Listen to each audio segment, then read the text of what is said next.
তোমার এই মন ভালানো মায়া কান্না অন্য কোনো ছেলের সামনে কাঁদলে হয়তো তার মন গলাতে পারবে। হৃদ খানের তো মন নামক জিনিসটাই নেই, তাহলে গলবে কি করে? হৃদ নামক লোকটির এমন কথায় কষ্টটা যে আরো বেশি পোয়াত হচ্ছে আমার। এর জন্য যে হৃদ খানকে কখনো কাউকে দয়া মায়া দেখাতে দেখিনি আমি, তাহলে আজ আমাকে কিভাবে দয়া মায়া দেখাবে এই লোকটা? বিনা দোষে কাউকে মারতে যার হাত কাঁপে না বিন্দু মাত্র, সেই ব্যক্তি কি আমাকে ছেড়ে দেবে দোষ থাকার সত্ত্বেও? সেটা কোনো কালেই হবার নয়, বরং আমাকেও অন্য সবার মতো ঠাস ঠাসে গুলি করে উড়িয়ে দেবে আকাশের উচ্চ প্রান্তে। এটা ভাবতেও ভয়ে আরো সিটিয়ে যাই আমি। কি করে পারবো এই জঘন্য লোকটার হাত থেকে রক্ষা? কে দিবে আমাকে হৃদ খানের কবল থেকে মুক্তি? সেটা ভেবেই পাচ্ছিলাম না আমি।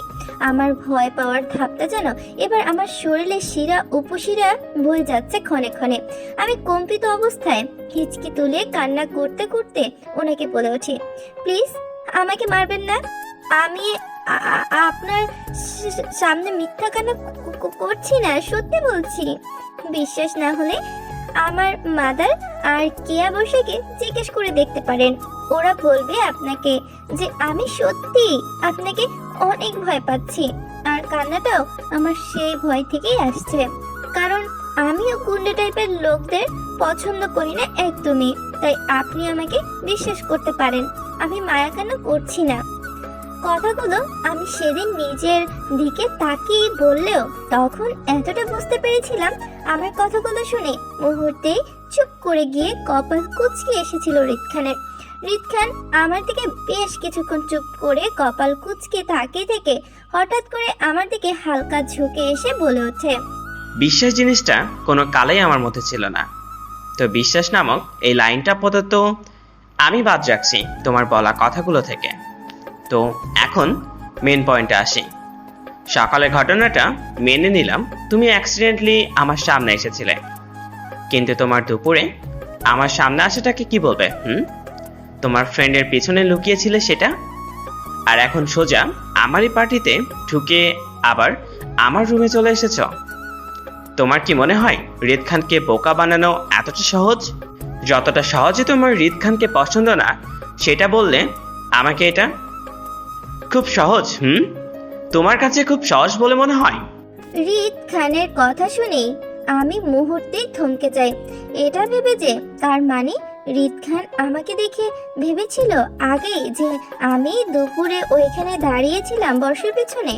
এটা ভেবেই আমি চমকিত হয়ে গভীরভাবে কিন্তু মুখে তা প্রকাশ করিনি। হৃদ খানের সম্পূর্ণ কথাগুলোয় আমাকে কি বোঝালো হৃদ খান তা হয়তো আমি সেদিন বুঝতে পারিনি ঠিকই, কিন্তু সেদিনের পর থেকে বড্ড বাজেভাবে ফেঁসে যাই আমি এই ব্যক্তিটির কাছে। আমার বলা শেষ লাইনটার কারণে আমি ওনার দিকে তাকিয়ে থেকে অশ্রুসিক্ত চোখে বলে উঠি, সত্যি বলছি সবগুলো ঘটনা আমার ইচ্ছেটা হয়নি। আমি আগে জানলে কখনোই ওইসব স্থানে যেতাম না।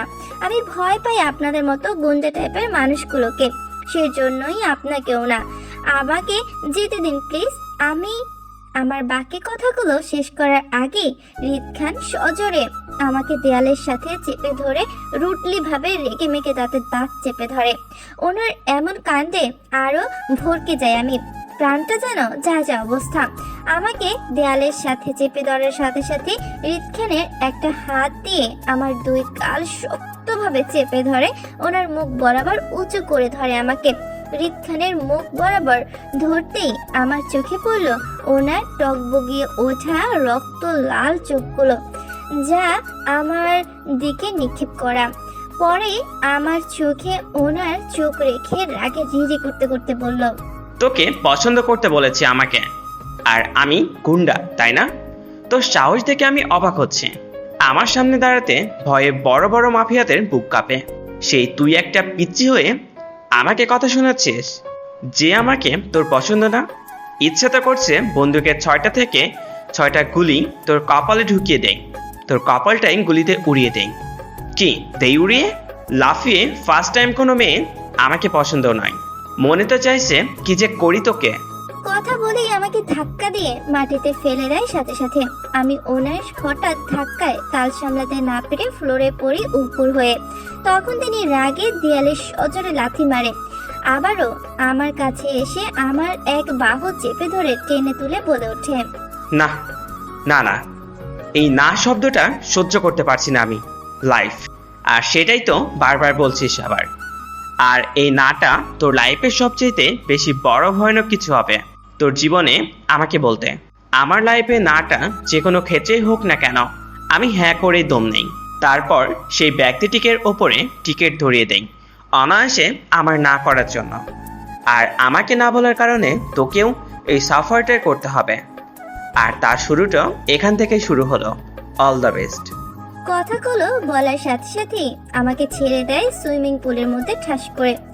আমাকে পানিতে ছেড়ে দেওয়ার সাথে সাথেই উনি চলে যায় রাগান্বিত হয়ে। আমি পানিতে পড়ার সাথে সাথে চটপট করতে থাকি নিজেকে বাঁচানোর জন্য, কারণ আমার সাঁতার জানা ছিল না তখন, তাই পানিতে পড়ায় ডুবে যাওয়ার সম্ভাবনা বেশি ছিল। কিন্তু সুইমিং পুলের পানি বেশি না থাকায় আর আমার গলা অব্দি পানি হওয়ায় সেই দিন সেই যাত্রায় ডোবার থেকে বেঁচে যাই আমি। কিন্তু পানিতে ডোবার থেকে বেঁচে গেলেও সেদিন রিত খানের এমন কাণ্ড প্রচুর ভয় পেয়েছিলাম আমি। তাই সুইমিং পুলের সাইডের দেয়াল ধরে অঝরে কান্না করতে লাগি আমি। সুইমিং পুলের পাশ ধরে দাঁড়িয়ে থেকে শব্দ করে কান্না করা হয়। কান্না করার সময় আমার কান্নার শব্দ পেয়ে সেই শব্দের উৎস খুঁজে হঠাৎ কোথা থেকে বর্ষা আর কিয়া দৌড়ে আসে আমার কাছে আমাকে বাঁচানোর জন্য। হয়তো এতক্ষণ যাবৎ আমাকে খুঁজছিল সবটাই ওরা। আমি পানিতে পড়ে থাকার কারণে দুজনেই ভয় পেয়ে যায় প্রচন্ডভাবে, তাই দ্রুততার সঙ্গে আমাকে পানি থেকে টেনে তুলে সঙ্গে সঙ্গে নিজের সাথে জড়িয়ে নেয় বর্ষা ও কেয়া। শীতে আমাকে কাঁপতে দেখে বর্ষা নিজের গায়ের শুকনো ওড়না আমার গায়ে ছড়িয়ে দেয়। বর্ষার বুকে আমাকে চেপে ধরে নিজের দু হাতে সাথে উত্তেজিত কণ্ঠে বলে ওঠে, কি হয়েছে প্রীতি? কান্না করছিস কেন? আর তুই পানিতে পড়লি বা কিভাবে? বল। পাশ থেকে কেয়াও উত্তেজিত কণ্ঠে বলে, হ্যাঁ দীপ্তি, কি হয়েছে তোর? বল আমাদের। ওদের কথায় আমি হহু শব্দ করে কান্না করে বসি বর্ষাকে জড়িয়ে ধরে। আমার সাথে এতক্ষণ যাবৎ কি হয়েছে সেটা কেয়া আর বর্ষাকে খুলে বললেই আবারও ডুকরে কেঁদে উঠে বর্ষাকে জড়িয়ে ধরার অবস্থায়। আমার সম্পূর্ণ কথাগুলো শুনেই ক্ষিপ্ত হয় বর্ষা। আমার সাথে পরপর দুবার রিত খান একই দিনে খারাপ আচরণ করতে দেখে মুহূর্তে রেগে মেগে লাল হয়ে যায় বর্ষা। আমাকে নিজের ছোট বোন বা বাবা মার মতোই ভালোবাসায় বা শাসন করে থাকে। আর সবার থেকে আমাকে বর্ষা আঁকলে রাখার চেষ্টায় বর্ষার অধিকারটা আমার ওপর বরাবরই একটু বেশি। তাই বর্ষা রাগান্বিত হয়ে বলে ওঠে, ব্যাস, অনেক হয়েছে। আমারই ভুল হয়েছে, তোর হাতটা ছাড়া একদমই ঠিক হয়নি আমার। ওই বাজে লোকটা পেয়েছে কি এই নিয়ে দুইবার তোকে টর্চার করে চলে গেল। আমরা এতিম বলে কি আমরা মানুষ না? রিত খানের মতো বড় লোকদের সামনে না শব্দটা উচ্চারণ করতে পারবো না আমরা? তুই চল প্রীতি, আমার সাথে এই পার্টিতে আর এক মুহূর্ত থাকবো না। মাদারকে বলে এক্ষুনি চলে যাবো এই পার্টি থেকে। কথাগুলো বলেই আমাকে নিয়ে উঠে দাঁড়ায় বর্ষা ও কেয়া। এটা রিত খানের বাড়ি। বর্ষা সেটা জানতে পেরে আমাকে নিয়ে আর একটা মুহূর্ত অপেক্ষা না করে বেরিয়ে যায় রিত খানের বাড়ির থেকে ফাদার ও মাদারের উদ্দেশ্যে। আজ 15 দিন পর ডায়েরিতে কিছু লিখতে বসেছি আমি, কারণ বিগত 15 দিন যাবৎ আমার লাইফে সবই ঠিকঠাক চললেও আজকে কিছু ভিন্ন ঘটেছে আমার লাইফে অন্য সব দিনের তুলনায়। রিত খানের বাড়ির পার্টির থেকে আসার পর বিগত 15 দিন আমি আশ্রম থেকে কোনো প্রকার বের হইনি, কারণ রিত খানের সাথে আমার পরপর 3বার একই দিনে দেখা হয়। আর সেই সাথে থাকে আমার জন্য প্রচন্ড রকমের ভয় রিত খানের পক্ষ থেকে। রিত খান নামক প্রাণীটি সম্পূর্ণ ভিন্ন পদার্থের হলেও কিছুটা মনস্তত্ত্ব বোধ হয়তো রয়েছে ওনার মধ্যে, বিশেষ করে নারীদের নিয়ে। হঠাৎ করে রিত খান সম্পর্কে গুণ গাইছি সেটা কিন্তু মোটেও নয়, তারও একটা বিশেষ কারণ আছে। আর এই কথা এর জন্য বলছি যে বিগত 15 দিন পর যখন আজ সকালে আমি আশ্রম থেকে বের হই বৃদ্ধা পুরুষ ও মহিলাদের নিয়ে ওয়ার্ক করানোর জন্য, একা বের হইনি আমি। আমার সাথে কেয়া, বর্ষা ও সাথে আশ্রমের কিছু বড় সদস্যরাও বের হয়েছে বয়স্ক দাদা দাদিদের নিয়ে। আমরা সবাই মিলে আশ্রম থেকে কিছুটা দূরে 2 মিনিটের রাস্তার সামনে পার্কটার উদ্দেশ্যে প্রত্যেক সদস্য একজন করে বয়স্ক মানুষকে নিয়ে যাচ্ছে সেই পার্কের উদ্দেশ্যে। সেই সাথে আমিও একটা দাদিকে তার হুইল চেয়ার সহ টেনে নিয়ে যাচ্ছি সেখানে হাসি মুখে। সব মিলিয়ে আমরা প্রায় 30 জন সদস্য হব। 15 জন সদস্যরা বাকি 15 জন দাদা দাদিকে হুইল চেয়ার সহ বহন করছে। আমরা এমন সারিবদ্ধভাবে এগিয়ে যাওয়ার মধ্য দিয়ে হঠাৎ করে আমার পথ আটকে দাঁড়ায় এই এলাকার এমপির ছেলে জিসান শেখ। বাবার ক্ষমতায় ও দাপটে জিসান শেখ হয়ে উঠেছে সমাজের উচ্চ বর্গের গুন্ডা, লম্পট ছেঁচড়া। যেখানে মেয়েবাজ সেখানেই জিসান শেখ আর এর আবাস অনায়াসী। আজও ঠিক তাই হয়েছে জিসান শেখের। নিজের ছেঁচড়ামির ধাপ অনুযায়ী আমাদের রাস্তা দিয়ে যেতে দেখে মুহূর্তেই নিজের জিপ গাড়িটা থামিয়ে দিয়ে আমাদের সামনে এসে দাঁড়ায় নিজের সঙ্গপঙ্গ নিয়ে। সামনে দাঁড়িয়ে থাকা আমাদের সিনিয়র আপুদের লাগাতার ডিস্টার্ব করার পরও কেউ কিচ্ছু বলতে পারছে না জিসান শেখের ভয়ে। সবাই এক জায়গায় জড়সড় হয়ে দাঁড়িয়ে পড়ে মাথা নিচু করে। আমাদের সাথে মাদার থাকলে হয়তো জিসানের লোকজনরা কখনো আমাদের এইভাবে রাস্তায় আটকানোর সাহস জুগিয়ে উঠতে পারতো না। জিসান শেখের লোকেরা একে একে আপুদের সবাইকে রাস্তায় ভিন্নভাবে টিস মস্করা করে চলেছে। এমন করার মধ্যে দিয়ে হঠাৎ করে জিসান শেখের চোখ যায় আমাদের উপর চোখ পড়তেই হাত থেমে যায় জিসান শেখের। বুড়ো কুচকে আমাদের দিকে তাকিয়ে থেকে এগিয়ে আসে আমাদের 3 জন বান্ধবীর দিকে। জিসান শেখকে আমাদের দিকে এগিয়ে আসতে দেখে আমি সাথে সাথে বর্ষাকে জড়িয়ে ধরে বলি। ভয়ে বর্ষাও আমাকে 2 হাতে চাপটে জড়িয়ে ধরে।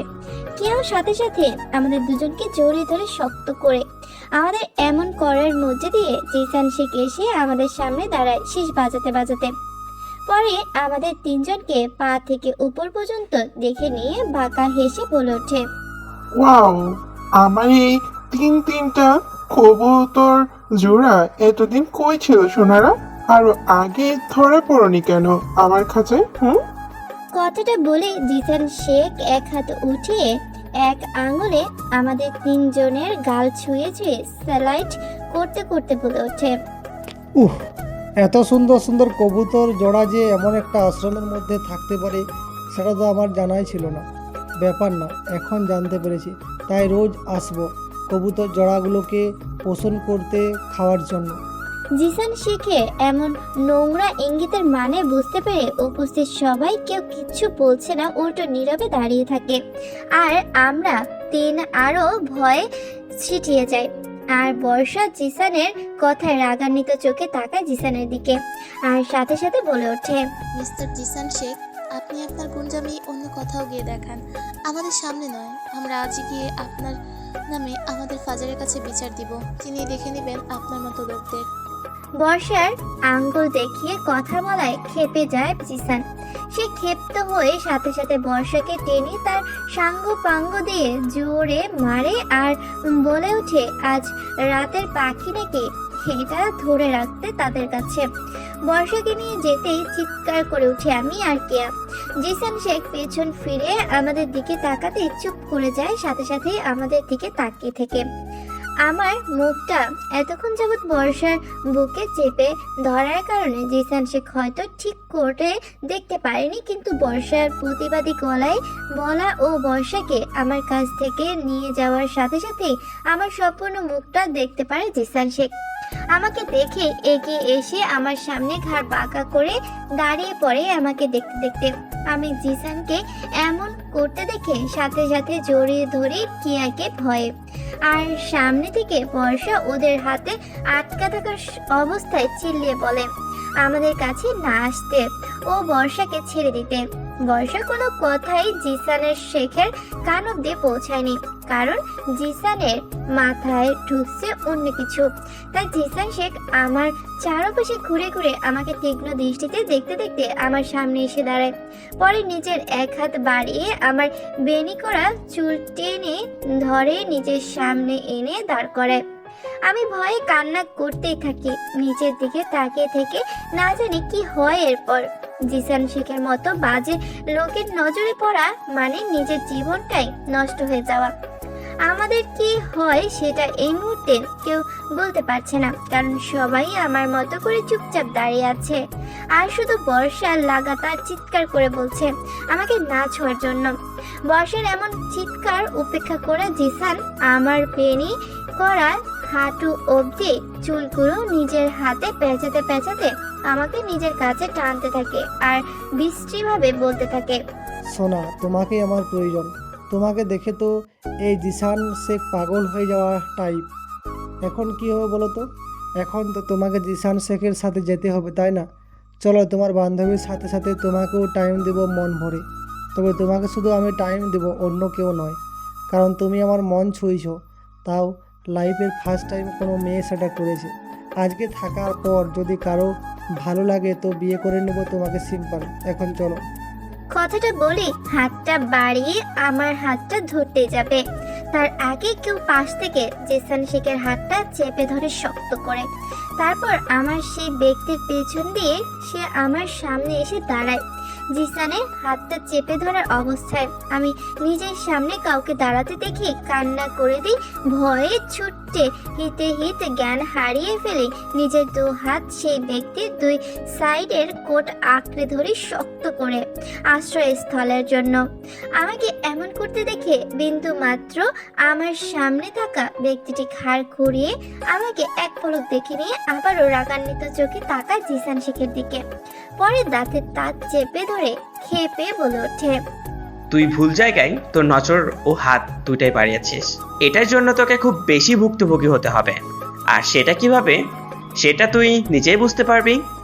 আমার ধরে থাকা ব্যক্তিটি এমন কথায় জিসান শেখ চুপ করে থাকলেও পেছন থেকে জিসানের সাঙ্গ পাঙ্গদের মধ্যে একজন রেগে বলে ওঠে। এই কে রে তুই? পাশ থেকে অন্যজন বলে ওঠে, মনে হয় এই পাখিদের মধ্যে কারো বয়ফ্রেন্ড হবে হয়তো শালা। এই জন্যই তো মারার জন্য কত বড় বড় লেকচার দিচ্ছে শালাকে। বাকি কথাগুলো শেষ করার আগে আমায় জড়িয়ে থাকা লোকটির মধ্যে থেকে একজন বলে ওঠে, রিত খান উনি? রিত খান নামটি ওনার সাথে সাথেই মুহূর্তেই সবাই থমকে যায়। যেমনটা হয় মানুষের সামনে ভয়ানক কিছু উপস্থিত হলে মানুষ হয়ে পাথর মূর্তি হয়ে যায়, ঠিক তেমনটাই জিসান শেখও তার সাঙ্গপাঙ্গদের অবস্থা হয়েছে। রিত খান নামটা যেন একটা আতঙ্ক সবার জন্যই এই মুহূর্তে। ভালো খারাপ দুই পক্ষই এই মুহূর্তে রিত খানকে ভয় পাচ্ছে জোরালোভাবে। জিসান শেখও তার দলবল ঠিক যতটা না ভয় পাচ্ছে তার চেয়েও বেশি ভয় পাচ্ছি আমি, কারণ জিসান শেখের হাত থেকে বাঁচার জন্য আমি রিত খানকে জড়িয়ে ধরে আছি। আল্লাহ! রিত খান নামটা শোনার সাথে সাথেই আমি ভূত দেখার মতো করে চমকে উঠি। অতিরিক্ত মাত্রায় শক্তের কারণে কিছুক্ষণ মত্ত হয়ে দাঁড়িয়ে থেকে রিত খানকে জড়িয়ে ধরা অবস্থায় হুশ আসতে ঝটপট করে দৌড়ে কিয়াকে জড়িয়ে ধরি ভয়ে। আমার জড়িয়ে ধরার পরপরই বর্ষাও আমাদের জড়িয়ে ধরে হচকচিয়ে। আমার হঠাৎ এমন করাতে রেগে যায় রিত খান। আমার দিকে রাগে দৃষ্টিতে তাকিয়ে থেকে নিজের দু হাত মুষ্টিবদ্ধ করে নেয় সাথে সাথে। হঠাৎ রিত খানের রং বদল করার মানে তখন বুঝতে না পারলেও ওনার এমন দৃষ্টির মানে বুঝতে পারি যে আমার রিত খানকে ছেড়ে দেওয়াটা মোটেও পছন্দ হয়নি হয়তো। তাই রেগে আমার দিকে তাকিয়ে থেকে আসিফের উদ্দেশ্যে চিৎকার করে বলে ওঠে, আসিফ, আমার এই জায়গা পরিষ্কার রাখাটা রাইট নাও। এমপির ছেলেও তার সহপাঠী কি করবে সেটা তোর ব্যাপার। I need a space. রিত খানের চিৎকার করে বলার সাথে সাথেই আসিফ নম্র সুরে বলে, জি ভাই, ভয়েস। আসিফ নামক লোকটি কথাটা বলার সাথে সাথে বডিগার্ডগুলোকে দিয়ে জিসান ও তাদের সহপাঠীদের একটা গাড়িতে ওঠানো হয় ও তাদেরকে গাড়িতে করে কোথায় নিয়ে যাওয়া হয় সেটা জানি না, তবে যেভাবে নিয়ে যাওয়া হয়েছে তাকে তো এতটা বুঝতে পারি যে জিসান শেখও তাদের সহপাঠীদের কপালে খারাপ কিছু ঘটবে অনায়াসে। এখানে ঘটে যাওয়ার সবকিছুই আমি কেয়াকে জড়িয়ে ধরা অবস্থায় আর চোখে তাকিয়ে দেখছিলাম ঠিকই, কিন্তু রিত খান তখনও আমার দিকে রাগী দৃষ্টিতে তাকিয়েছিল। জিসান শেখও তাদের দল বলদের নিয়ে যাওয়াতে যেন সবাই হাঁপ ছেড়ে বাঁচল। সকলের জানে জান ফিরে আসতে কৃতজ্ঞতা জানাতে লাগলো হৃদ খানকে। হৃদ খানের সেই দিকে কোনো ভ্রুক্ষেপই নেই। সে তখনও রাগে দৃষ্টিতে আমার দিকে তাকিয়ে থেকে সবাইকে এক পলক দেখে কিছু না বলে নিজের গাড়িতে উঠে চলে যায় নিজের গন্তব্যে। ওনার যাওয়ার দিকে তাকিয়ে থেকে একটা দীর্ঘশ্বাস ছাড়লাম। হৃদ খান চোখের সামনে থেকে যাওয়াতে আমি হাঁপ ছেড়ে বাঁচলাম। জিসান শেখের থেকে হৃদ খান আরো ভয়ানক প্রাণী। হৃদ খানের আসল রূপের সাথে আমি পূর্ব পরিচিত, তাই ওনার সম্পর্কে আমার ভালো করে জানা আছে। তবে এত কিছুর মধ্যে এটা অন্তত বুঝতে পারি যে হৃদ খানের মনে নারী সমাজের জন্য যথেষ্ট পরিমাণ সম্মান আছে। রাত 10টা ছুঁই ছুঁই। রুমে পড়ার টেবিলে বসে মনোযোগ সহকারে পড়ছি আমি, বর্ষা ও কিয়া। আমাদের পড়ার মধ্যে দিয়ে হঠাৎ কেবল একজন আমার দরজার কড়া নেড়ে ওঠে। দরজার শব্দ কানে আসতেই চমকে ওঠে, দরজার দিকে তাকায় সবাই। দরজার সামনে আশ্রমের কাশিম চাচাকে দাঁড়িয়ে থাকতে দেখে সেই দিকে তীক্ষ্ণ দৃষ্টিতে তাকায় আমরা তিনজনই। এতটা রাতে চাচা কি কাজ করে হতে পারে সেটা ভেবে নিয়ে কাশিম চাচা আমাদের ওনার দিকে তাকাতে দেখে স্বাভাবিক ভঙ্গিতে বলে যে আমাকে নাকি ফাদার ডেকেছে তার রুমে বিশেষ কাজের জন্য। কথাটা শুনতে আমাদের তিনজনের কপাল কুঁচকে এলো। হঠাৎ এত রাতে ফাদার আমাকে কেন ডাকবে? কিন্তু কেন? যদি ফাদারের কোনো প্রয়োজন হয় তো ফাদার নিজে আমাদের রুমে এসে কথা বলে যায়, তবুও আমাদের ডাকে না ওনার কক্ষে। 7-5 কথা ভেবে নিয়ে চাচা পেছন পেছন যেতে থাকে ফাদারের রুমের দিকে। কি জন্য ডেকেছে সেটা দেখার জন্য। আমার গায়ে সাদা একটা পাঞ্জাবি স্টাইলের লং ড্রেস পরা, চুলগুলো এলোমেলো অবস্থায় খোপা করা। ধীর পায়ে ফাদারের অফিসের দিকে এগিয়ে যেতেই দরজার সামনে দাঁড়িয়ে আরো কিছু ব্যক্তির কথা শুনছিলাম। হয়তো ফাদার ছাড়া আরো বেশ কয়েকজন রয়েছে ফাদারের সাথে। সংকুচিত বোধ করতে করতে ধীর গতিতে ফাদারের অফিসের দরজায় নক করি। আমার নক করার সাথে সাথে ফাদার ভেতর থেকে বলে ওঠে, কাম ইন প্রীতি। ফাদার হয়তো আমার অপেক্ষায় ছিলেন, তাই তো আমার নক করার সাথে সাথেই ফাদার উত্তর আসলো। আমি মাথা নিচু করে রুমে ভেতরে ঢুকে কোনো দিকে না তাকিয়ে ফাদারের সামনে মাথা নিচু করে দাঁড়িয়ে আস্তে করে বলে উঠি, জি ফাদার, ডেকেছিলেন? তোমার সাথে কিছু কথা বলার জন্য ডেকেছিলাম। আজকে নাকি জিসান শেখ তোমাদের পথে আটকে দাঁড়িয়েছিল। জি ফাদার, মাথা নাড়িয়ে সম্মতি জানিয়ে। শুনেছি আমি। আচ্ছা, আর ভয় পেতে হবে না তোমাদের। জিসান শেখ তার উচিত শিক্ষা পেয়েছে। হৃদ খান তাদের শিক্ষা দিয়েছেন। সাথে হৃদ খান আমাদের সঙ্গে বড় একটা ডিলও ফাইনাল করেছেন। আর এজন্য আজ হৃদ খান আমাদের আশ্রমে এসেছে। হৃদ খানের নামটি শোনার সাথে সাথে আমি ভয়ে চমকে উঠে পাশে তাকাই। হৃদ খানকে চোখের সামনে পায়ের উপর পা দিয়ে বসে থাকতে দেখে ভয়ে সিটিয়ে যাই আমি। ওনার দিকে ভীত চোখে তাকাতেই চোখ পড়লো ওনার ভয়ানক রাগের দৃষ্টিতে, যা টেবিলের উপর নিক্ষেপ করা। হয়তো কোনো কিছু নিয়ে প্রচন্ড রকম ভাবে রেগে আছে, তাই তো দাঁতের দাঁত চেপে ধরে বসে আছে রক্তচক্ষু হয়ে। ওনার এমন রাগের কারণ বুঝতে না পেরে আবারও ভয়ে ভয়ে নজরে তাকায় ফাদারের দিকে। আমার ফাদারের দিকে তাকাতেই ফাদার বলে ওঠে, যাই হোক, মূল কথায় আসি। তৃপ্তি, তোমাকে হৃদ খানের জন্য ডাকা হয়েছে। আজ থেকে হৃদ খান যা বলবে তোমাকে তাই শুনতে হবে, কোনো রকম প্রশ্ন ছাড়াই। একটা সময় হলে তুমি তোমার সকল প্রশ্নের উত্তর পেয়ে যাবে, কিন্তু এখন তুমি অনেক ছোট বলে তোমাকে যা বলা হবে তাই করতে হবে তোমাকে। ফাদারের এমন কথায় কলিজা সহ কেঁপে ওঠে আমার। যাকে এতটা ভয় পাই তার সামনে থাকবো কিভাবে? আর এই বাজে লোকটা তো আমাকে এবার মেরে ফেলবে যদি আমাকে একা পাইতো। কথাগুলো ভেবে নিয়ে ভীতু গলায় বলি, কিন্তু ফাদার আমার। কোনো কিন্তু নয় তৃপ্তি, যা বলা হয়েছে তাই করতে হবে তোমাকে, কোনো রকম প্রশ্ন ছাড়াই তোর সাথে।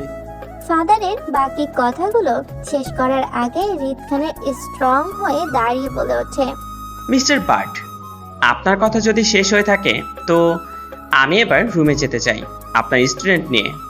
ফাদারের হঠাৎ এমন আচরণে থমকে যাই আমি। এ কোন ফাদারকে দেখছি আমি? ফাদার এতটা সহজে একটা পরপুরুষের রুমে আমাকে পাঠিয়ে দিচ্ছে, তাও কোনো রকম আপত্তি ছাড়াই। আজকে আমার এই ফাদারকে বড্ড অচেনা লাগছে।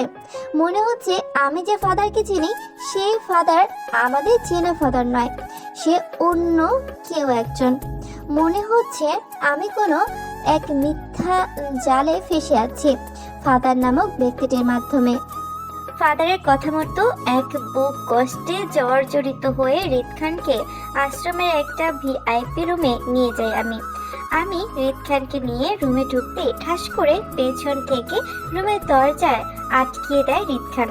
দরজার শব্দে চমকে উঠে পেছনে ফিরে তাকাতেই রিত খানকে রুমের দরজা লাগাতে দেখে ভয়ে দৌড়ে গিয়ে দরজায় ধাক্কাতে লাগে রুমের দরজাটি খোলার জন্য, নিজেকে বাঁচানোর জন্য রিত খানের থেকে। আমার শত চেষ্টার ফলেও যখন দরজাটি খুলতে অসফল হই, তখনই আমি ভয়ে আরো কষ্টে কেঁদে উঠি দরজায় ধাক্কাকৃত অবস্থায়। আমাকে এমন করতে দেখে রিত খান যতটা সামনে থেকে গিয়ে রুমের সোফায় আরাম করে বসে, দুপা তুলে দেয় সামনে টি টেবিলের উপর।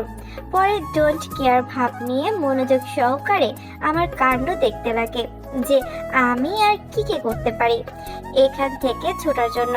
আমি দরজাটি খুলতে ব্যর্থ হয়ে জায়গায় দাঁড়িয়ে পড়ি কান্না করতে করতে।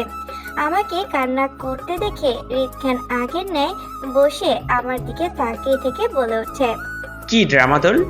ড্রামা করা শেষ হলো আপনার, নাকি আরো কিছু বাকি আছে করার আপনার? রিত খানের এমন কথায় ভয়ে নিচের দিকে তাকিয়ে থেকে ফুপিয়ে ফুপিয়ে কেঁদে চলছি আমি। আমার কোনো রকম হেলদোল না দেখে রিত খান আবারও বলে ওঠে, তো ম্যাডাম, আপনার যদি ড্রামা করা শেষ হয়ে থাকে তো আপনি আমার কাছে আসুন। আপনার সাথে আজকে রাতে আমার অনেক কাজ, আর আপনার জন্যই তো আমার এত কিছু করা।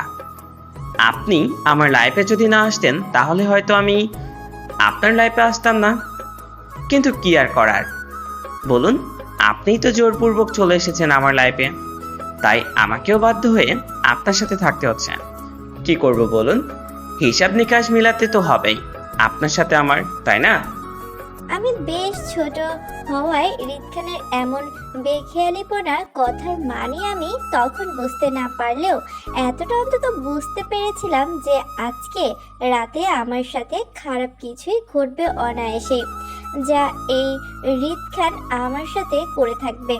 কোথায় থেকে কি হচ্ছিল তখন কিছুই বুঝে উঠতে পারছিলাম না, কারণ এদিকে হঠাৎ করে ফাদারের এমন বদলে যাওয়াটা, সেই সাথে রিত খান আমার জীবনে ঝড়ের মতো আসা, সবকিছুই ছিল আমার কাছে একটা দুঃস্বপ্নের মতো, যা ঘুম ভেঙে গেলেই হয়তো সবটা ঠিক হয়ে যাবে এমন কিছুই।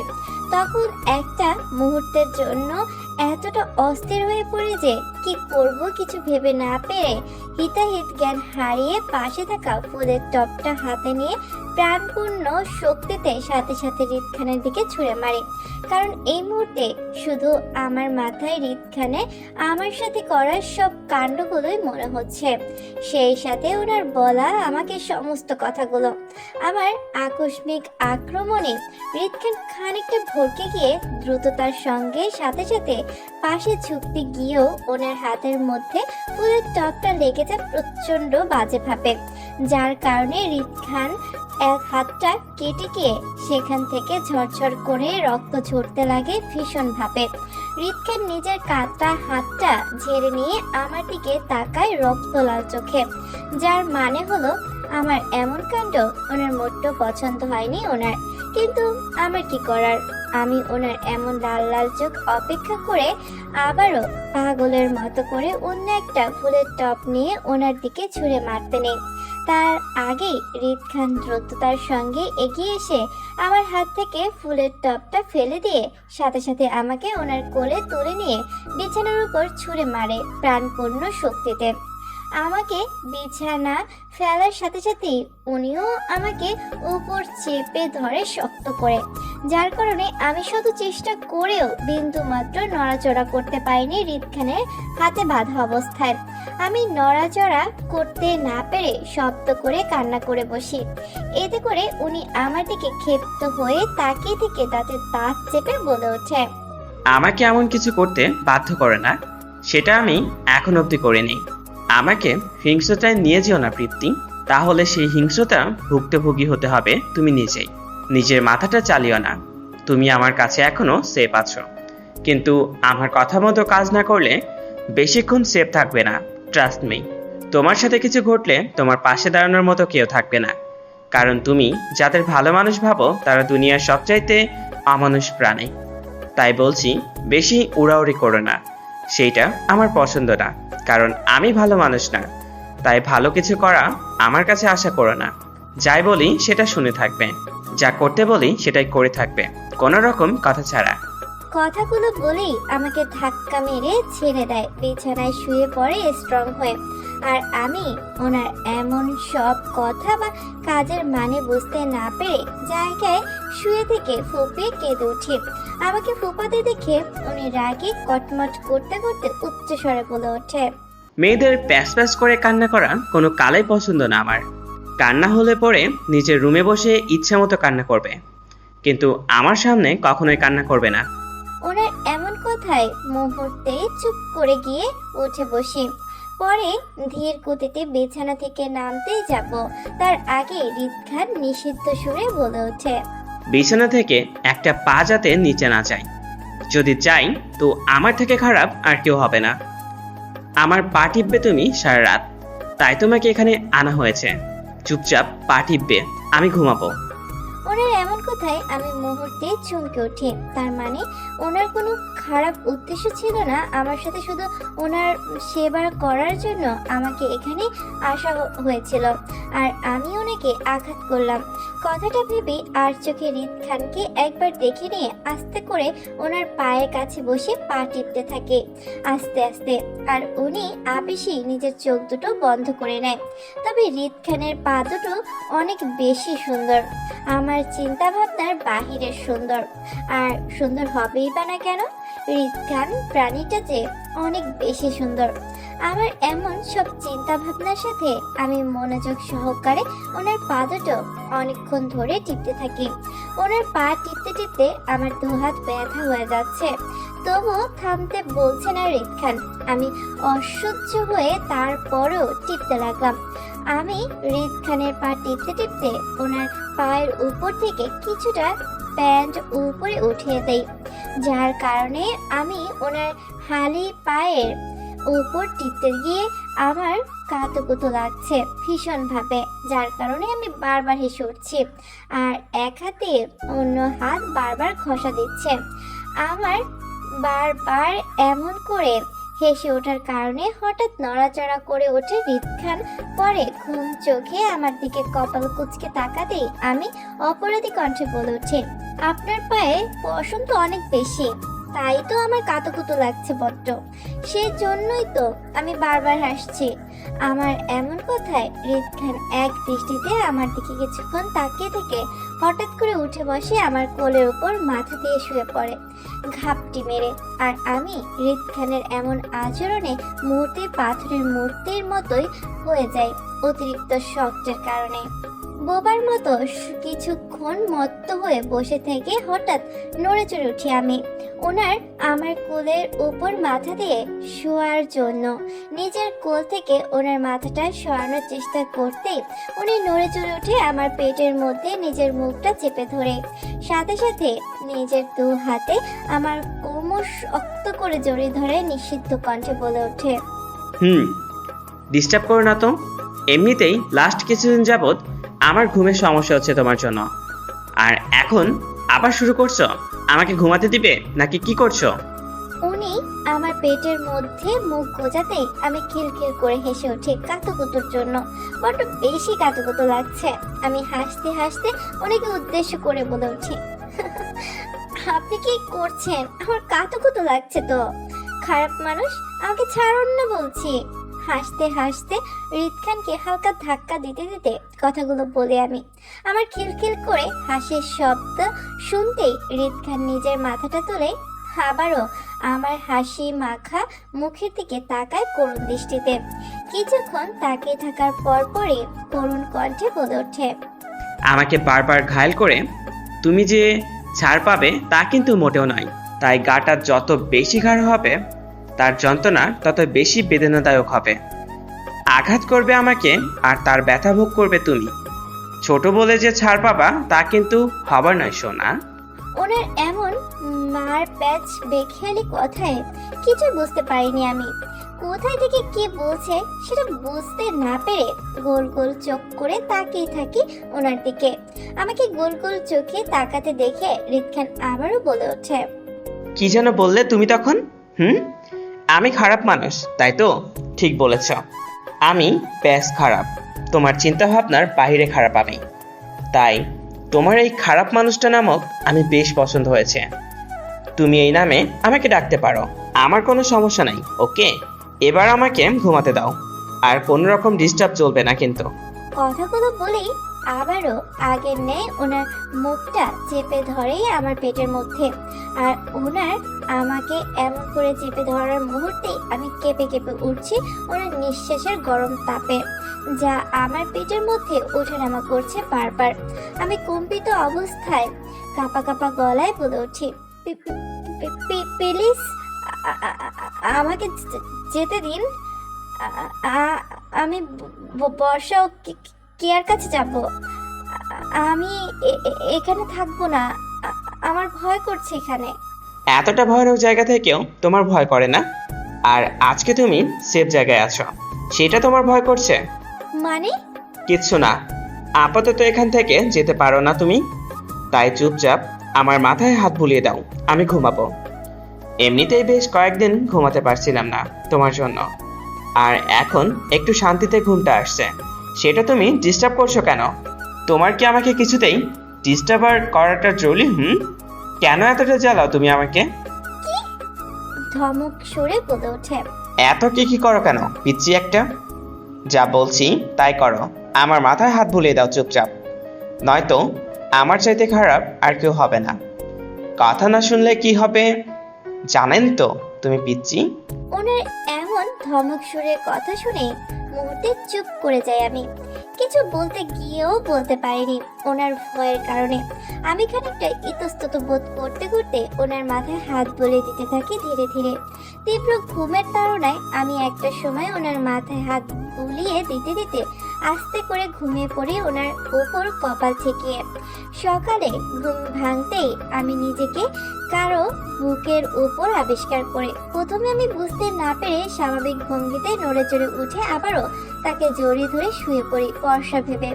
বর্ষার শরীরের তুলনায় অনেক বেশি শক্ত ও বড় মনে হওয়ায় কপাল কুঁচকে ওই অবস্থায় ব্যক্তিটির উপর হাত বোলাতে থাকি আর ঘুম ঘুম কণ্ঠে বলে উঠি, মেঘ বর্ষা। বর্ষাকে ব্যঙ্গ করে ডাকি, তুই হঠাৎ করে এতটা বড় আর শক্ত হলি কিভাবে রে?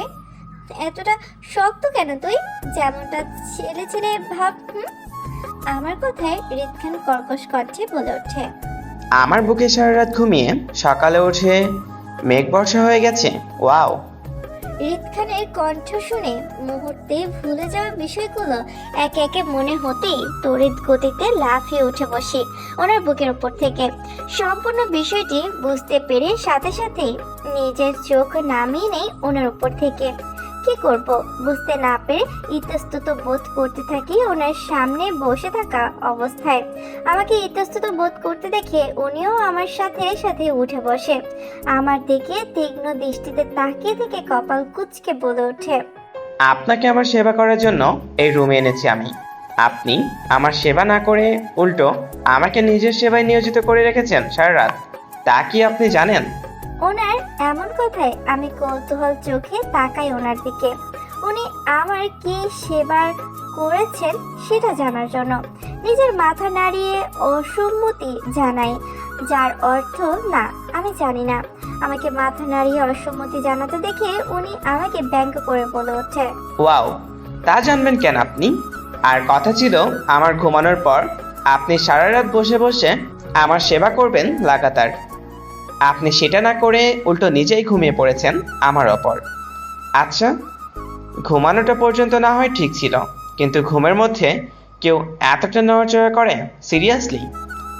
আচ্ছা, তুমি কি রাতে বেডের উপরে ঘুমাও নাকি যুদ্ধ করো? একদিনেই আমার নাজেহাল অবস্থা করেছো তুমি। বাকি দিনগুলো কি করবে তুমি আমার সাথে? কতটা লাথি ঘুষি খেতে হয়েছে আমাকে তোমার থেকে এক রাতে। উফ, একবার বেঁচে এই মাথায় তো আরেকবার বেঁচে ওই মাথায়। ওনার এমন বেদনাদায়ক কথাগুলো শুনে আমি অপরাধের দৃষ্টিতে তাকাই ওনার দিকে, কারণ আমি জানি উনি সত্যি বলছে। এর আগে বর্ষা, কেয়া, মাদার আমাকে রোজ রোজ বলতো আমি নাকি ঘুমের মধ্যে অনেক বেশি নড়াচড়া করি, কিন্তু আমি তাদের কথা কখনো তেমন একটা গুরুত্ব সহকারে নেইনি। কিন্তু আজ রিদ খানের কথাই মনে হচ্ছে কেন যে আগে ওদের কথা বিশ্বাস করিনি, তার জন্য বড্ড আফসোস হচ্ছে। আমি অপরাধের দৃষ্টিতে ওনার দিকে তাকাতে তাকাতে আস্তে ধীরে বেড থেকে নেমে পড়ি। পরে ওনার দিকে এক পলক তাকিয়ে থেকে ওনার কোনো কথা উত্তর না দিয়ে চুপচাপ দরজার দিকে হাঁটতে থাকি বাইরে যাওয়ার জন্য। কিন্তু দরজাটা বন্ধ থাকায় দরজার সামনে দাঁড়িয়ে পড়ি মাথা নিচু করে। আমার সকল কর্মকাণ্ড এতক্ষণ যাবৎ রিদ খান শত্রু চোখে দেখছিল, আমি করতে চাইছি সেটা দেখার জন্য। সম্পূর্ণ বিষয়টা বুঝতে পেরে পেটের উপর থেকে উঠে এসে দাঁড়ায় দরজার সামনে। কিছুক্ষণ চুপচাপ আমাকে দেখে নিয়ে কিছু একটা ভেবে চুপচাপ দরজাটি খুলে দেয় আমার দিকে তাকিয়ে থেকে।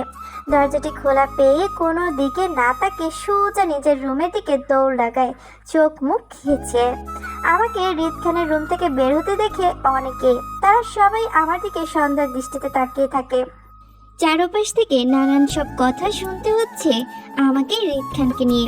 সবার ধারণা আমার রিদ খানের সাথে বিশেষ কোনো সম্পর্ক রয়েছে, যার কারণে ওনার সাথে একসঙ্গে রাত কাটিয়েছি আমি।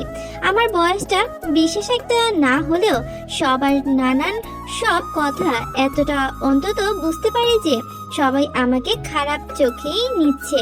বাজে মন্তব্যের সাথে সাথে সবাই আমাকে একটা ক্রিমিনালের মতো থ্রেট করছে, কথায় কথায় বাজে ইঙ্গিত দেয়া, খারাপ আচরণ করা, আমাকে এড়িয়ে চলা ইত্যাদি সব কর্মকাণ্ড করছে বিগত 2 দিন পর থেকে। কিন্তু আশ্চর্যের বিষয় হলো যে ফাদার ও মাদার সবটা জানার পরও তারা কিছুই বোঝে না আশ্রমের সদস্যদের, যে তারাই আমাকে রিদ খানের রুমে পাঠিয়েছিল এমন কিছু। প্রথম তো বর্ষা ও কেয়া আমার উপর গাঢ় সন্দেহ করেছিল, আমাকে নানান সব প্রশ্নের সম্মুখীন হতে হয়েছিল। সারারাত কোথায় ছিলাম নিজের উত্তরে জানাই, কোথায় ছিলাম রিদ খানের সাথে সেটা। তৎক্ষণাৎ আবারও প্রশ্ন ছুড়ে মারে যে রিদ খানের সাথে সারারাত কি করেছিলাম, কেন ছিলাম, ওদের কেন ডাকিনি ইত্যাদি। আমি কেয়া ও বর্ষাকে সবটা খুলে বলতেই বুঝতে পারে আমার বলা প্রত্যেকটা কথা। বর্ষা আমার থেকে সবটা শোনার পর কেমন একটা যেন অস্থিরতা বোধ করছিল যে ফাদার আমার এমনটা কেন করলো, আমাকে কেন রিদ খানের রুমে একা পাঠালো থাকার জন্য। আর যদি কোনো কারণে পাঠিয়েই থাকে তাহলে পরে কেন খবর নেয়নি, বা আমাকে কেন রিদ খানের রুমে থেকে আনানো হয়নি। আমার সাথে খারাপ কিছু তো ঘটতে পারতো। বর্ষা এমন সব চিন্তা ভাবনা করেই আমাকে রুমে রেখে একাই মাদারের সাথে কথা বলতে যায় আমার বিষয়। কিন্তু এতে আরো অবাক হতে হয় আমাদের, কারণ বর্ষার কথা অনুযায়ী মাদার নাকি উল্টো বর্ষাকে বলে যে চুপ থাকতে ও নিজের কাজে মন দিতে, আমাকে নিয়ে না মাথা ঘামালেও চলবে। মাদারের এমন অর্থহীন কথায় হতাশ হয়ে ফিরে আসে বর্ষা। মাদারের জবাবে বর্ষাকে হতাশ করলেও বর্ষার গাঢ় সন্দেহপূর্ণতা রয়েই যায় ফাদার ও মাদারের প্রতি। কারণ আমার বয়সটা অপ্রাপ্ত হলেও বর্ষার বয়সটা ছিল প্রাপ্ত বয়স্কর, তাই বর্ষা আমাদের থেকে আগ ভাগ অনেকটাই বুঝে থাকতো সবসময়। তাই বর্ষার সেদিনের পর থেকে নিজের সন্দেহপূর্ণতার জন্য আমাকে আরো বেশি নিজের সাথে সাথে করে রাখে। সেই সাথে আশ্রমের মানুষের বাজে কথার উত্তর দিতেই আমার হয়ে 2 দিন ধরে। আর এই বিগত 2 দিন যাবৎ আশ্রমের বেশ মানুষ আমাকে এড়িয়ে চলাটা আমার জন্য ছিল বেশ হতাশজনক, কারণ আমি সবসময় বন্ধু মহলে থেকেছি। হঠাৎ করে সবার থেকে বিচ্যুত হয়ে যাওয়াটা ছিল আমার কাছে একটা শান্তিমূলক কর্মকাণ্ড, যার জন্য আমি বরাবরই কষ্ট ও অপমানিত হচ্ছিলাম সেই বন্ধু মহল থেকে। দুঃখে কষ্টে কান্নায় আমার বিগত 2টা দিন কেটে যায়। আর এই 2 দিন ছিল দিন যাবৎ রিদ খানের সাথে আমার কোনো রকম দেখা হয়নি, কিন্তু এই ব্যক্তিটাকে নিয়ে সবাই কথা শুনিয়েছে ঠিকই, আর এই সম্পূর্ণ কথাগুলো নিজের রুমে বসে ভেবে নেই আমি। কথাগুলো ভেবেই তীক্ষ্ণ দৃষ্টিতে তাকাই ঘড়ির দিকে। বর্ষা ও কেয়া অনেকক্ষণ যাবত বাহিরে গেছে আমাকে রুমে বসিয়ে, এখন অবধি আসার নাম নেই। বলেই গেছে আমার জন্য নাকি খাবার আনতে যাচ্ছে, আমি রুমে বসে থাকতে, বাইরে না যেতে। এটা বলে সে অনেকক্ষণ ধরেই বাইরে রয়েছে দুজনই। আমি ঘড়ির দিকে তাকিয়ে থেকে বর্ষা ও কেয়ার জন্য আরো কিছুক্ষণ অপেক্ষা করায় মনস্থির করি ওদের জন্য। আমার এমন ঘড়ির দিকে তাকানোর মধ্য দিয়ে হঠাৎ করে রুমের দরজাটি ঠাস করে উচ্চ স্বরের শব্দে করে ওঠে। দরজার খুলনানোর শব্দ কানে আসতেই চমকে উঠি আমি।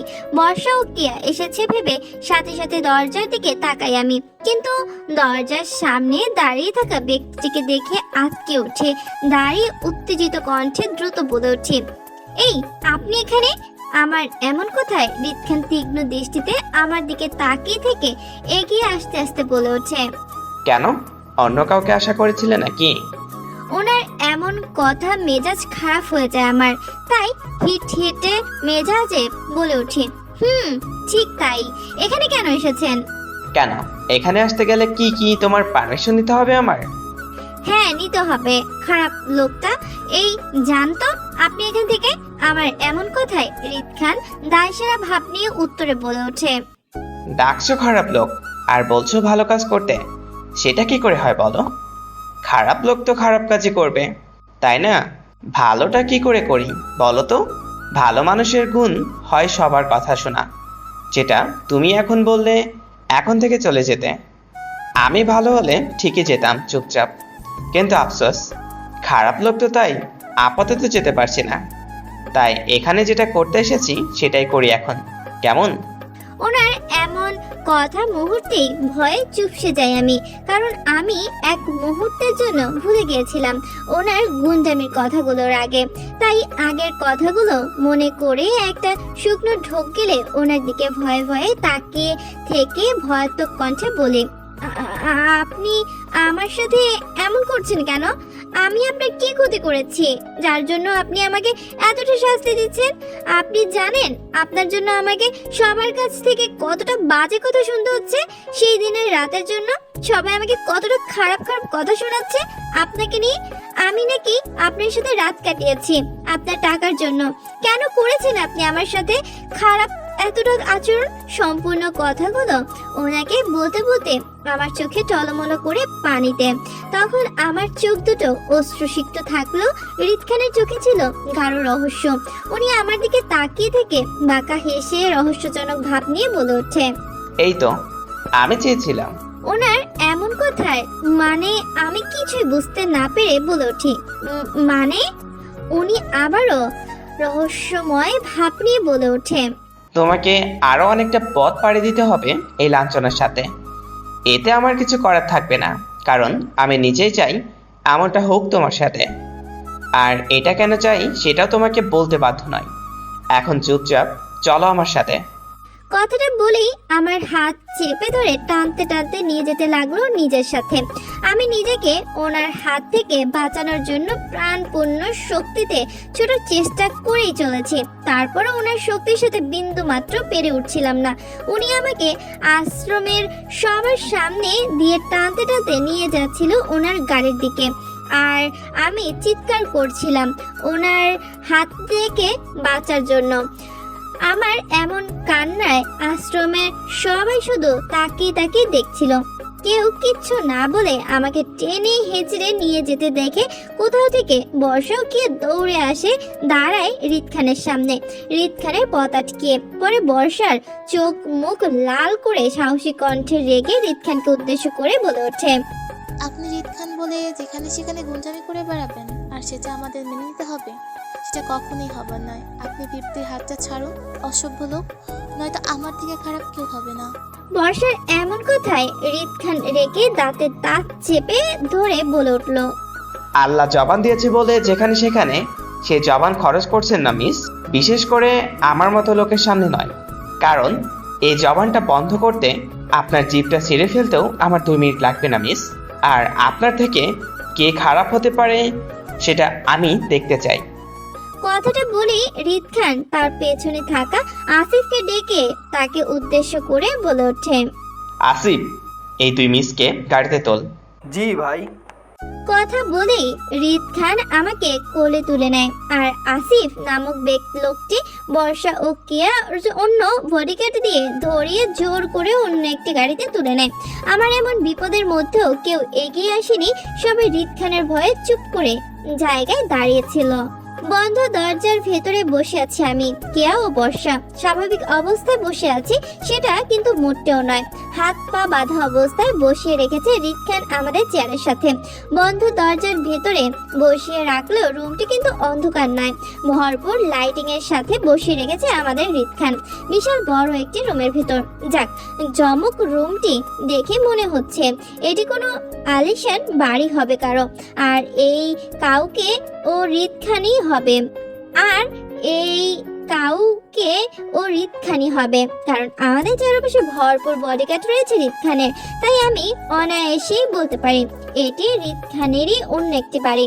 আমাদের তিনজনকেই রিদ খান বিগত 3 ঘন্টা যাবত ধরে এই রুমটিতে বাধা অবস্থায় ফেলে রেখেছে বন্দি দশায়। আমরা তিনজনই শুরুতে ছটফট করতে করতে একটা সময় শান্ত হয়ে যায় ক্লান্তিতে। আর আমাদের বেঁধে রেখে গুন্ডা মশাই মানে রিদ খান কোথায় আছে সেটা আপাতত বলতে পারছি না। বন্দি দশায় বসে থাকতে থাকতে আমি একটা সময় ঘুমে ঝিমাতে থাকি। আমি ঘুমের ঘরে ঢলে পড়তেই হঠাৎই কেউ রুমের ভেতর প্রবেশ করে ধূপধাপ পা ফেলে। আমি ঘুমের ঘুরে চমকে উঠি, সেদিকে তাকাতেই চোখে পড়ল রিদ খানকে। উনি আমাদের সামনে দাঁড়াতেই পাশ থেকে একটা বডিগার্ড এসে ওনাকে একটা চেয়ার এগিয়ে দেয় দ্রুততার সঙ্গে।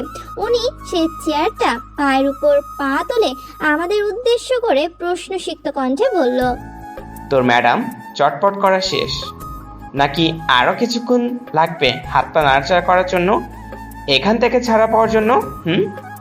ওনার এমন বেখেয়ালি কথায় আবারও ক্ষিপ্ত হয়ে আমরা তিনজনই, আর হব বাই না কেন, উনি আমাদের জোর করে চেয়ারের সাথে বেঁধে আটকে রেখেছেন রুমের ভেতর, আর আমরা নড়াচড়া করলেই দোষ। আর ওনার কথা অনুযায়ী উনি জোর করতে পারবে আর আমরা নড়াচড়া করতেও পারবো না এখানে থেকে ছোটবার জন্য। ওনার আমাদের জোর করে বেঁধে রাখাটা ছিল মহাকাজ, আর আমাদের নড়াচড়া ছিল মহাপাপ। ওনার বলা কথাগুলো শুনেই মুহূর্তে রাগটা যেন মাথায় চেপে বসে।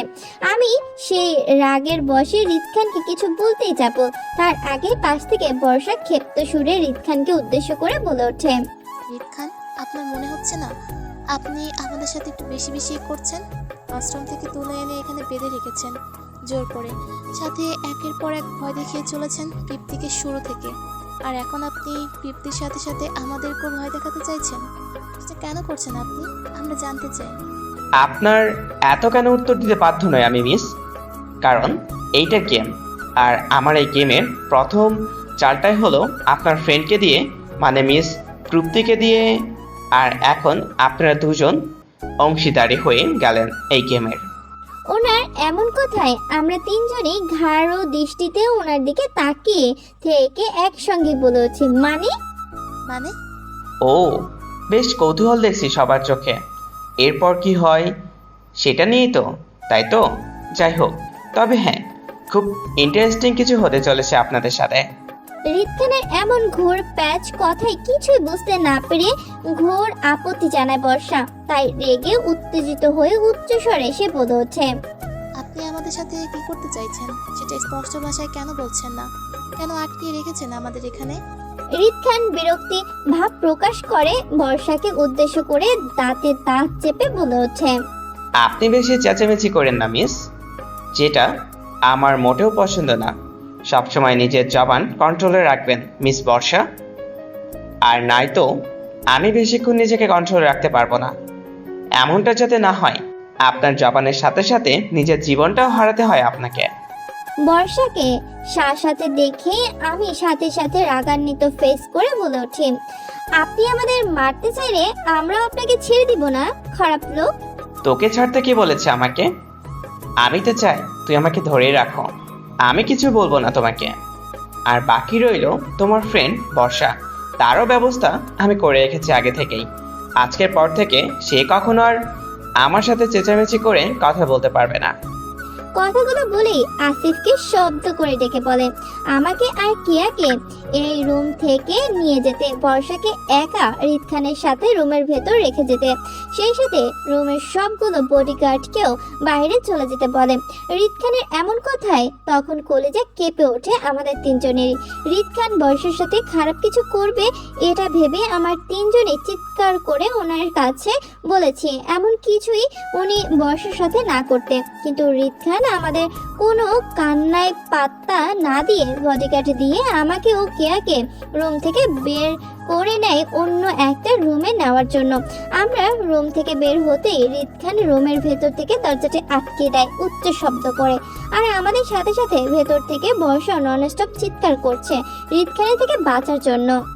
ননস্টপ দরজায় ধাক্কিয়ে কান্না করতে করতে ডেকে চলেছি আসিফ ও তার দল বলদের বিগত 2 ঘন্টা যাবৎ আমি আর কেয়া, কিন্তু বাহির থেকে কারো কোনো সারা শব্দ পাচ্ছি না বিন্দুমাত্র। কান্নায় আর ননস্টপ দরজা ধাক্কায় এক প্রকার ক্লান্ত হয়ে পড়ি আমি ও কেয়া। শরীরের অবশিষ্ট শক্তি না থাকায় কান্না করতে করতে দরজার সামনে বসে পড়ি আমরা দুজন। জানি না বর্ষার সাথে কি হচ্ছে বা বর্ষা এই মুহূর্তে কেমন আছে। আমাকে আর কেয়াকে বর্ষার থেকে আলাদা করে এই বিশাল বড় রুমটিতে বন্ধ করে রেখেছে টানা 2 ঘন্টা হয়েছে, আর এই 2 ঘন্টা যাবতই কান্না করে চলেছি বর্ষার জন্য। আজ যদি আমার জন্য বর্ষার কিছু হয়ে যায় তো কি করে নিজেকে সামলাবো আমি, কারণ একমাত্র বর্ষাই তো আমাদের আপনজন বলতে, বাকিরা তো সব ফর্মালিটি আত্মীয়তা। আমাদের মতো এতিমদের বাস্তবে কোনো সত্যিকারের পরিবার হয় না, যা হয় সবই মুখে মুখে আত্মীয়তা।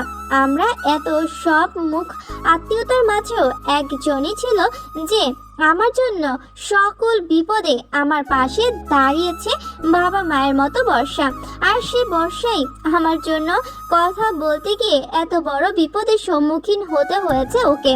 আর আজ যদি আমাদের কারো কিছু হয় তাহলে আমাদের পেছনে কান্না করার মতো কেউ থাকবে না। দরজার সামনে বসে কথাগুলো ভেবে চিৎকার করে কান্না করে উঠি যে আমাদের মতো এতিমদের লাইফে এত শত শত বিপদ কেন আল্লাহ দেয়, যখন উনি জানে আমাদের এসব বিপদ থেকে বাঁচানোর মতো কেউ নেই পাশে। আমার আর কেয়ার চিৎকার করে কান্না করার মধ্য দিয়ে হঠাৎই কেউ একজন আমাদের রুমের দরজাটা খুলে দেয়, সামনে দাঁড়িয়ে পড়ে। আমি দরজা খোলার শব্দে কানে আসতেই চমকে উঠে সামনের দিকে তাকাতেই চোখে পড়লো রিত খানকে। রিত খান নিজের চোখে মুখে কাজ কুচকে আমার দিকে প্রশ্নবোধক চাহনিতে তাকিয়ে আছে। ওনাকে দেখে মনে হচ্ছে এখানে কি হচ্ছে উনি কিছুই জানে না, আর আমাদের এত কান্নার মানেটা কি হয়তো উনি এই মুহূর্তে বুঝতে পারছে না। আমি ওনার এমন চাহনি দেখে ঘৃণিত চোখে তাকিয়ে থেকে রিত খানকে উপেক্ষা করে উঠে সাথে সাথে প্রাণপূর্ণ দৌড় লাগাই বর্ষার রুমের দিকে। আমার দৌড়ানোর সাথে সাথে কিয়াও আমার পেছন পেছন দৌড়াতে থাকে বর্ষার উদ্দেশ্যে। 2 হাতে দরজা ধাক্কা দিয়ে বর্ষার রুমে প্রবেশ করি আমি, আর আমার পেছন পেছন প্রবেশ করে কেয়া। হতবম্ব হয়ে রুমের ভিতর ঢুকেই অস্থিরতার সাথে চারপাশে বর্ষাকে খুঁজে চলেছি কান্নারত অবস্থায়। অস্থিরতার সাথে বর্ষাকে খুঁজতে খুঁজতে রুমের এক কোণায় এলোমেলো অবস্থায় ঘাপটি মেরে বসে থাকতে দেখি বর্ষাকে অন্ধকারের মধ্যে।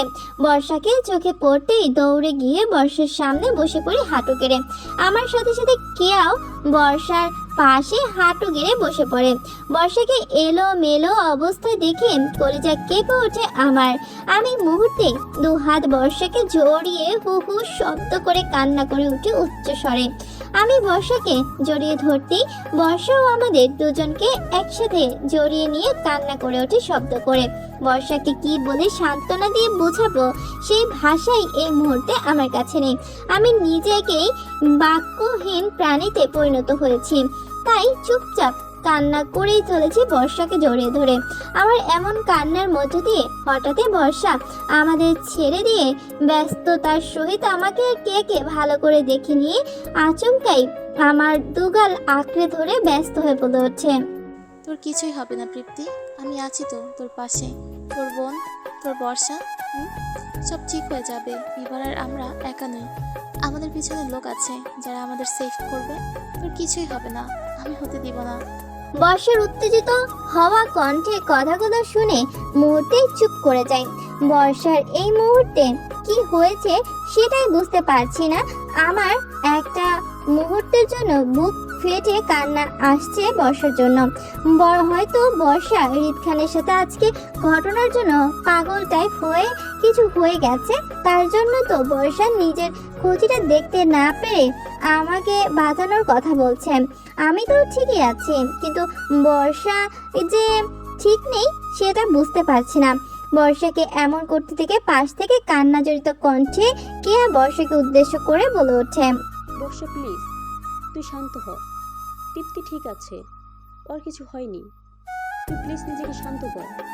কেয়ার এমন কথায় বর্ষা ওর দিকে তাকিয়ে থেকে আবারও উত্তেজিত কণ্ঠে বলে ওঠে, না, পিপ্তি ঠিক নেই। শুধু পিপ্তি নয়, আমরা কেউই ঠিক নেই। আমরা কেউ সেফ না ওই মানুষগুলোর হাতে। যাদের নিজের আপনজন মনে করেছে তারা আসলে মানুষই নয়। তারা তো সব কয়টি লেছিন পশু, দেখতে মানুষের মতোই, কিন্তু ওরা মানুষ নয়। তাই ওদের হাত থেকে আমাদের সবাইকে বাঁচাতে হবে। তোকে, আমাকে, পিপ্তিকে, আমাদের তিনজনকে, বিশেষ করে পিপ্তিকে বাঁচাতে হবে। আসলে ঝুঁকিপূর্ণ তোর জীবনেই ওই পশুজাতদের হাতে। তোরা জানিস না আমাদের। ওদের আপাতত পাখিটা না জানলেও চলবে, রাইট মিস বর্ষা? আর যদি আপনাদের কান্না করার পর্বটা শেষ হয়ে থাকে তো তিনজন ফ্রেশ হয়ে দুপুরের খাবার খেয়ে নিচে চলে আসেন দ্রুত। পেছন থেকে কারো কথা আসতে চমকে ওঠে। পেছন ফিরে তাকাতেই চোখে পড়লো রিদ খানকে। রিদ খান স্ট্রং হয়ে দাঁড়িয়ে আমাদের কথাগুলো বললেন অ্যাটিটিউডের সাথে। ওনার এমন কথা মেজাজে খারাপ হয়ে যায় আমার। ওকে ওনার জন্য বর্ষা পাগল হয়ে গেছে, উল্টাপাল্টা বলছে, তার উপর আবার এখানে এসে আমাদের খাবার নিবেদন করছে। আমাদের খাবার নিবেদন না করে মেরে ফেললেই তো হয়, আমাদের এত বড় সর্বনাশ না করলেই তো হতো।